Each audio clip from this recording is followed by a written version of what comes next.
সবুজ রয়।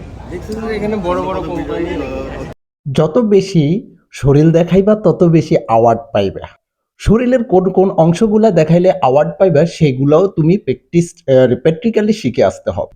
যেমন ধরো তোমার গলার তলের নিচে দিয়ে ভালো করে দেখাইলেই তুমি কি পাবা, অ্যাওয়ার্ড পাবা। এবং তোমার ওই ভলিউম টলিউমিয়ন যদি দেখাও তাহলেও তুমি অ্যাওয়ার্ড পাবা।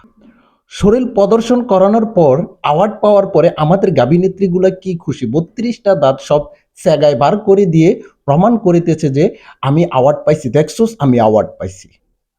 পতিতালয়ের পতিতারা যখন খাট গরম করে তখন তারা টাকা পায়, খাট গরম করতে না পারলে টাকা পায় না। গাভিনেত্রী নামক পতিতারা যখন শরীর দেখাইতে পারে তখন অ্যাওয়ার্ড পায়, শরীর দেখাইতে না পারলে অ্যাওয়ার্ড পায় না। এটা চরম লেভেলের বাস্তব কথা। কিন্তু তারা শরীর প্রদর্শন করিয়ে টাকা ইনকামের পরে যথেষ্ট পরিমাণে খুশি হয় এবং তাদের পরিবারগুলা কি করে, প্রচন্ড পরিমাণে গর্ভবতী হয়ে যায়।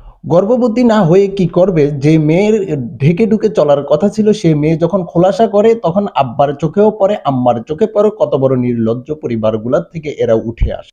আপনার পরিবার নিয়ে কথা বলাটাই জরুরি, কেননা ভালো কোনো পরিবার থেকে এই ধরনের গাভিনেত্রীগুলা উঠে আসে না। ভালো কোনো পরিবার স্টেজে উঠা মেয়ের শরীর প্রদর্শনের চিত্র দেখে বাহ বাহ দিতে পারে না এবং যোগ্য পিতা হিসেবে পুরস্কার নিতে পারে না। এগুলা বলার পিছনে কারণ হচ্ছে যে সমাজে অশ্লীলতা ছড়ানোর অন্যতম মাধ্যম হচ্ছে এই ধরনের থার্ড ক্লাস পার্সন গাভিনেত্রীগুলা। এই গাভিনেত্রীগুলা সমাজকে মেসেজ দিচ্ছে অশ্লীলতাই হচ্ছে যে আমাদের অন্যতম রুজি রুটি, এবং এটা যারাই করবে, যারাই শরীর প্রদর্শন করাইতে পারবে তারাই পাবে পুরস্কার।